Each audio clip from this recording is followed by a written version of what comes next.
Good afternoon, Rant and Ray family. How are you guys doing today? Okay, so as we as we all know, uh, we took some action on Saturday, early Saturday morning. That's what we're going to be discussing today: is Maduro, Cuba, how the world's reacting to it. Um, we get a lot of this. Where are we going? All right. Uh, Apparently, somehow the world thinks that now anyone can just go in and capture somebody. It's not how it fucking works. All right. Here's the thing. Bush did a similar thing back in 1989. All right, Noriega was brought up was charged in the U.S. with drug trafficking, racketeering, and all that. And Bush used the military to go in and capture and bring it back to the U.S. and face charges. Okay, that's basically where the similarities end with what Trump did to what Bush did. Okay, Bush actually went in, and we were there for a month, 1 month, 1 week, and 4 days. All right, and we literally invaded Panama. What Trump did was a surgical strike. It was done within 4 or 5 hours. Okay, so there wasn't an invasion. We're no longer in Venezuela. I don't think any of our forces have left the area, though. I think we're still out there in the Caribbean, but we're no longer in the country. So the precedent's already there as far as what right and what laws we're following and whatnot. Now, of course, the UN. Okay, now I've been listening to a lot of what the UN is discussing.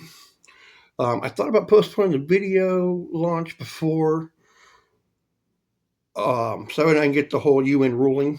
But I decided, fuck that. Well, I'll just go ahead and we'll do the video, and then later on, might do another one here today. Who knows about what the ruling was? But I expect it to go about the same way as it did back in 1989, to a point.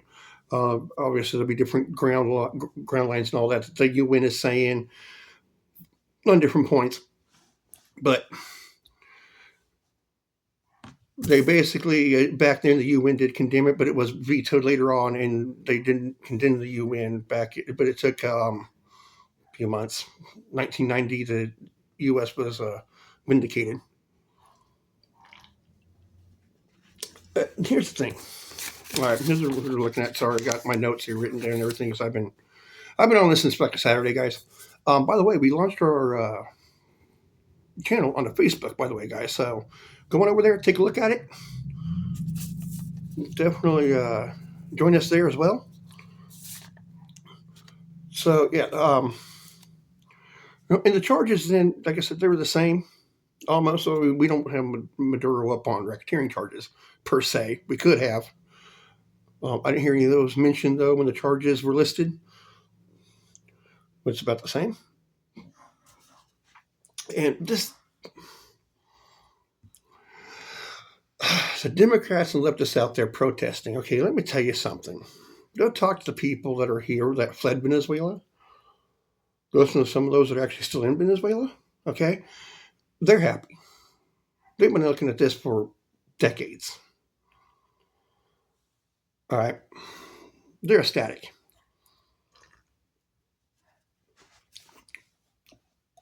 And this whole thing of he's a president of a country.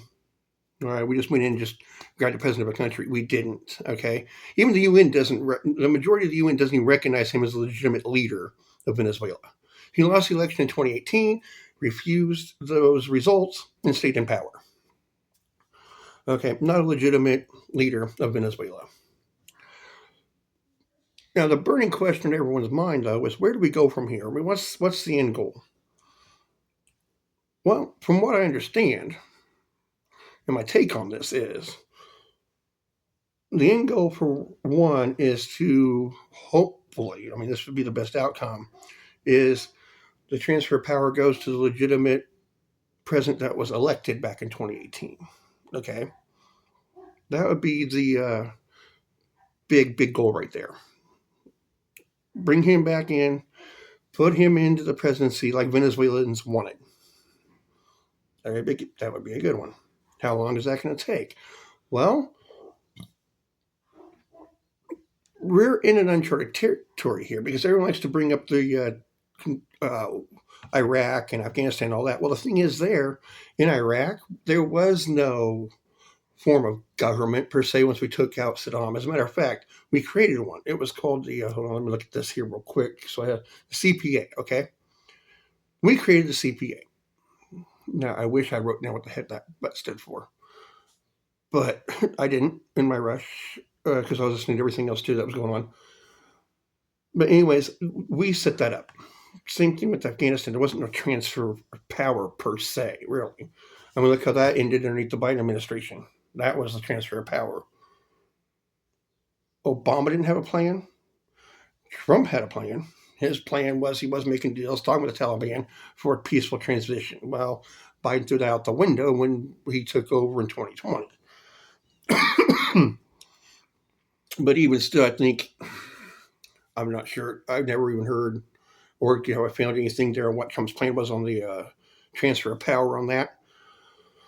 But anyways, this one here presents a unique opportunity. The leftover leadership in Venezuela after Maduro was brought back to the States to face these charges was his vice president. Okay. So there isn't a power vacuum there.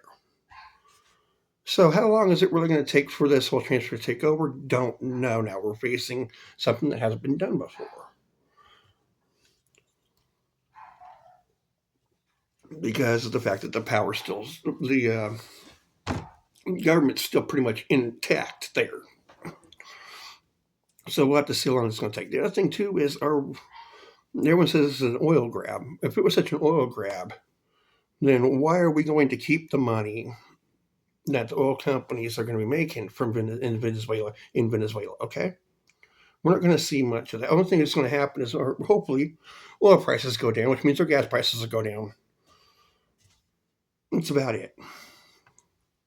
And yeah, we're going to have U.S. companies overseeing the oil transfer or the oil production in the country. How long that's going to last for, I don't know. No clue. Haven't heard anything different on that one. The other key part is people are saying that, well, Trump says we are in control in Venezuela. Marco Rubio says we're not. The thing with that one there is, here's my take on this, listening to them both talk, and what I'm hearing and what I'm looking at here in between the lines from both of them is that we're going to be indirectly involved. We're going to be indirectly involved, which is pressuring the vice president and the president of Venezuela to secede their power and say, you're going to step aside. That's what I'm looking at when I hear both of them talk. Because yeah, Trump's saying, yeah, we're in control. Rubio saying we're not. I think that's where that lies. It's indirectly. Could be wrong with that? Sure. Again, I don't talk to either one of them, so I don't know. I'm just giving you guys what I'm looking at from in between.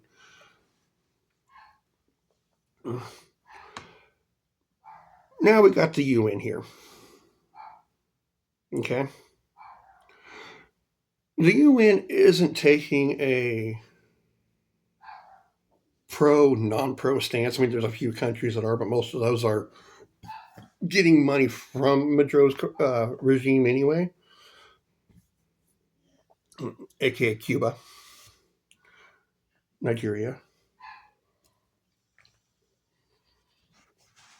So, but the UN stance is basically we don't recognize that Maduro was the legitimate president. At the same time, we're also not going to say yay or nay that we back up the U.S. It's pretty much U.S. did it. It's a U.S. issue. Let them solve it. Pretty much the stance. Now, I do expect the UN, as I said, to come out and condemn the action. But then again, what the hell has the UN done? What has even the UE coming out and saying we don't? Again, they didn't really say they condemn it, but at the same time, say, well, we don't like what they did. we do recognize that Maduro isn't the actual leader of Venezuela. But really, I mean, what does the EU even do over there?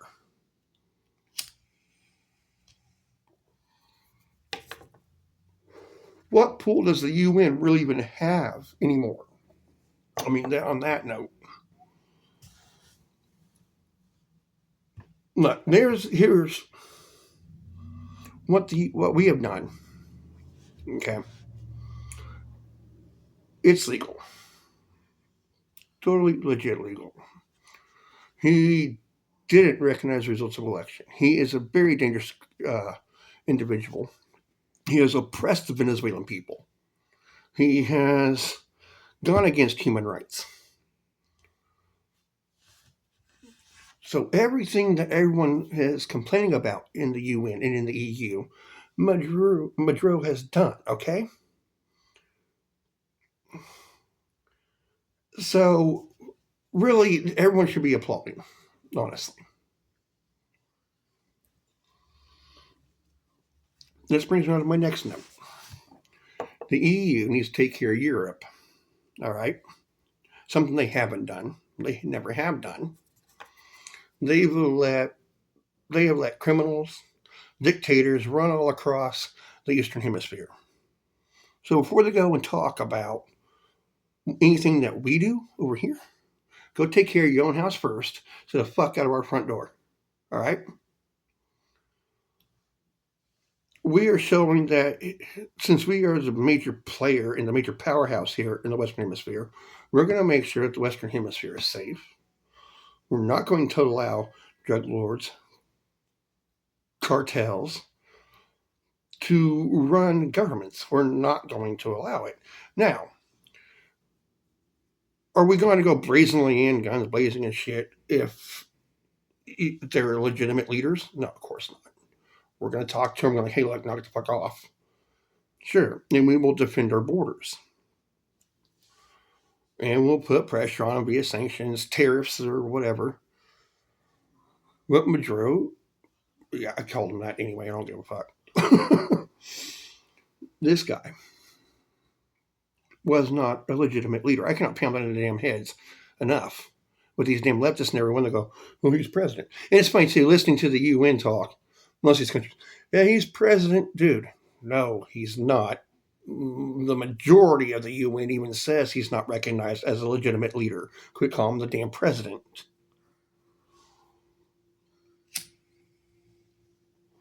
And they want to talk about how it should be left up to the free will of Venezuelan people to make their decisions and their changes. That's funny. They did that in 2018. This guy didn't abide by that. So your whole reasoning of the U.S. shouldn't really have done this because it's up to the free will of the Venezuelan people? Come on. UN, useless. That's what it should stand for. Useless nations.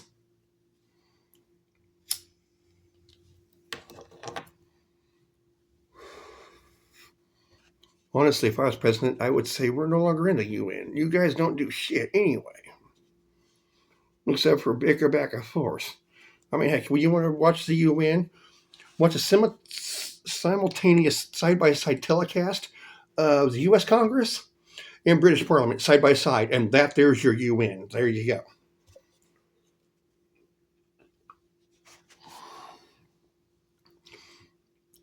I'm not going to talk about it. NATO hit there, and I was like, no, brain, we're not doing that. We're going to try and stay on topic today. Now, I was looking up something interesting. Do a little flip here. Panama didn't have any influence on the midterm elections at that time because midterms had already been done in 86. Yeah, 86. Now, looking at the political side of this, all right, when a president takes military action, it usually helps them out. It won't so much during election year because the president's powers extends to what? Foreign policy. So, that being said, it's going to be very interesting to see how this plays out in the coming months leading up to the midterms coming up this year. it can be very interesting. Before, the Republicans were looking at coming in, still being able to hold the House and Senate during the midterms. It's going to be close, but they're still looking at doing it. Now, this here could totally switch that around. We'll see. I'm going to list this guy here in my sections when we're done with this video. I'm really hoping that election time puts that into poll results and everything and looks and see how that would factor in, so we can get a good glimpse of what the midterms could now look like with this happening. I think that'd be very interesting to see. So I do watch Election Time, their channel. Very interesting. He's completely non-biased. He goes by off polls and everything. So get a good picture in a window of what could possibly turn out. I mean, damn, he was on it with the 2024 election. I mean, wow. What he was looking at from polls and everything, his map damn near was pretty much exactly how it turned out. So that was crazy. So yeah, this guy's good. Huge shot to him, and I hope he if he gets a chance to watch this, take what I asked for there and see if you can't somehow figure that out, because that'd be really awesome to see how this does play out into the midterms. I mean, this could have a huge impact one way or the other.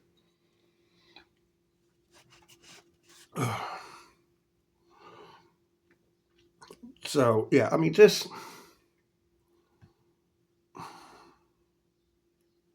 I don't know. I agree with what decision. I really do. Especially when I listen to Venezuelans talk anyway about how it was and why they're over here. I don't have this listed down. Sorry, I'm looking at my notes here, and I don't have this listed down here. Pam Bondi did say that the Venezuelans looking for refuge here in the U.S. will be vetted through underneath the refugee protected status, something that was taken away. Here's my thing on this. Bad decision. You don't need it. Pretty much everyone who was left Venezuela or was looking to leave Venezuela is already here, okay? What they're now looking for is for you to install a legitimate president of Venezuela so they can go back home. That's what they want. That's where the focus needs to be right now. This is something that the Venezuelans want. They want to be able to go back home. I'm sure a few of them probably do, like what we had up here in the States. Live a life in the States will probably stay, sure. But I'm pretty sure a majority of them are going to go, I can go back home.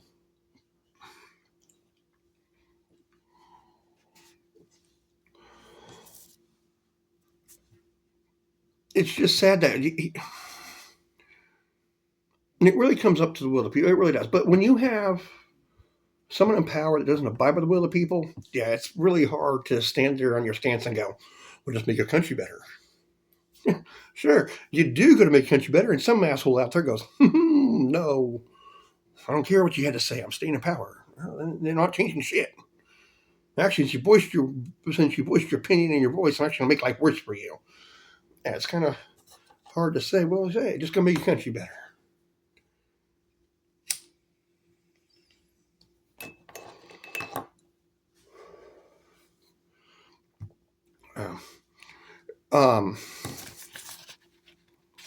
So we're going to stay on top of that. That's pretty much all I have there with Cuba, with the UN and everything that happened on Saturday. It's still a very fluid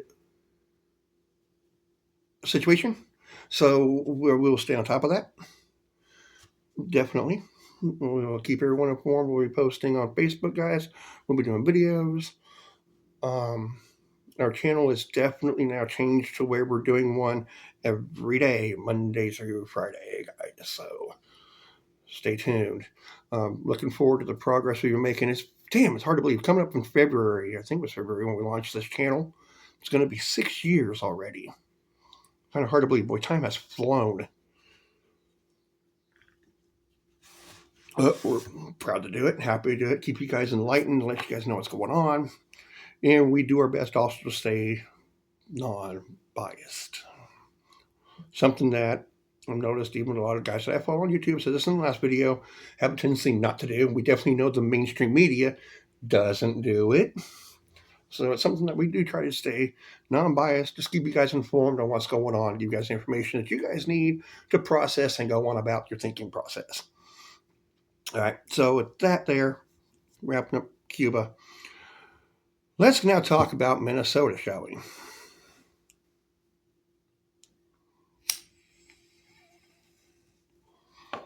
Now, I'm not going to go along the lines of it's just Somalis. I really have no problem with anyone from any country being here as long as you're going to be an actual American citizen, not do harm to America. All right, so we're not going to go on this whole tangent with the just Somalis. No, it's not. The system in general is corrupt. Okay, I would like to see an in-depth report somewhere of the entire daycare system and see where the fraud actually lies. You think it's just people from other countries doing this shit? Hell no. Nah. How much? It wouldn't surprise me at all to find out that Somalis and whoever not are like 10%. It wouldn't surprise me at all if 90% of fraud on child care services comes from white or black fucking Americans, okay? It wouldn't surprise me one fucking bit if the whole 90% of the damn problem is right here, nationalized U.S. fucking citizens and born fucking U.S. citizens, okay? Americans would, or fraud in the system would not surprise me one damn bit. Now, I like what Human Services is doing.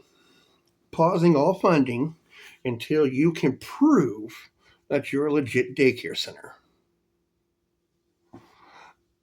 It's a good idea. The other thing I like to be worked out is if you are getting paid from the state, you are legit, then get paid from the state. You shouldn't have to wait 4 or 5 months after your payday and hope you get paid. I like that situation to be resolved too. Now, owning a home daycare center myself, there were times where you went 2 months before you got paid from the previous 2 months. It's like, what the fuck? All right. Like, what is going on there? So, yeah, I like that to get figured out as well. Looking at the fraud, looking at why you're delaying payments. Maybe the fraud is the reason they come to delay the payments. Who knows? But again, let's look into it. Let's also go ask this question too. Why in the hell is childcare so fucking expensive?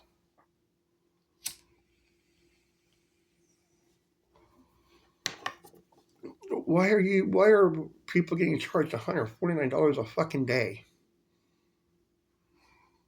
All right, that depends on age and everything, sure. But really $149? Like if you're gonna pay $149 a day, you might as well hopefully you're enrolling like 3 kids. And that covers all three.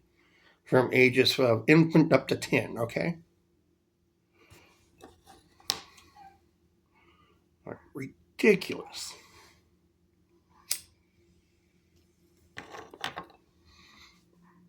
The childcare infrastructure, it's damn near like mechanical work, okay? Like mechanic's going to charge you $147 buck an hour.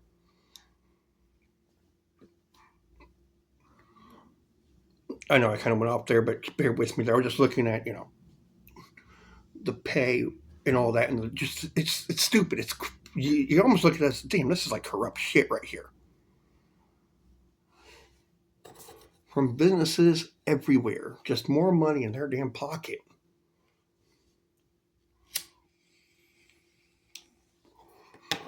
And Constantine, let me tell you something, all right?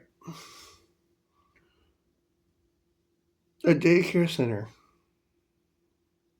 could honestly, especially, okay, now let me think here, get my thoughts together.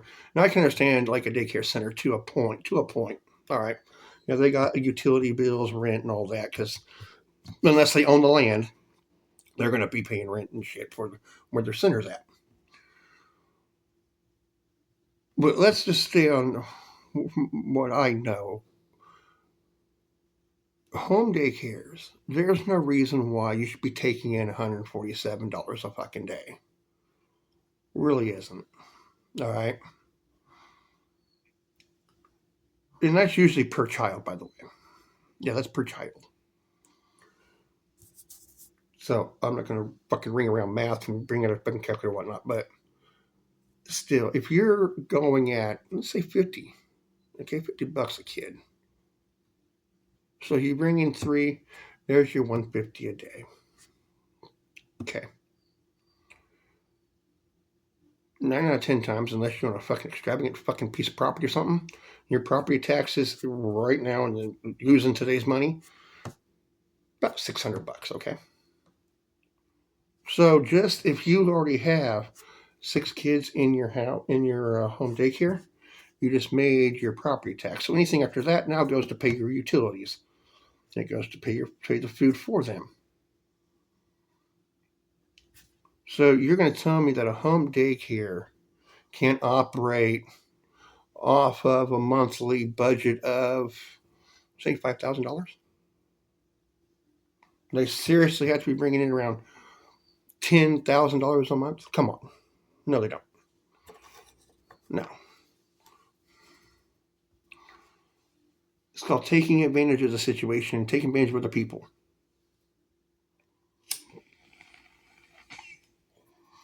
Now, home daycares can survive off of $20 per child, all right? You can do just fine. I said, as long as you're not fucking being extravagant and shit, but everyone wants the fucking lifestyle that they want to have, not living inside their means what they want to have, so they'll bump up the damn rate just so they can have it. It's crazy. It ticks me off.